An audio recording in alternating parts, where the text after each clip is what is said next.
আমার আহলিয়া আমার সম্মান, আমার জান্নাতের সঙ্গী। সে কোনো ফ্যাশন মডেল না, সে কারো টাইম লাইনের পোস্ট না, সে কারো দৃষ্টি আকর্ষণের পাত্রী না। সে হিফাজতের নিচে থাকা এক রত্ন, যার রক্ষক আমি গর্ব করি, কারণ সে হিজাব করে আল্লাহর ফরজ বিধান মানে। সে পর্দায় থাকে কারণ সে জানে তার সৌন্দর্য আমার জন্য, অন্য কারো জন্য না।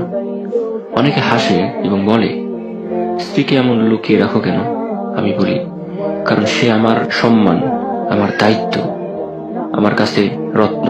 আর রত্ন কখনো রাস্তায় ছুঁড়ে ফেলা যায় না।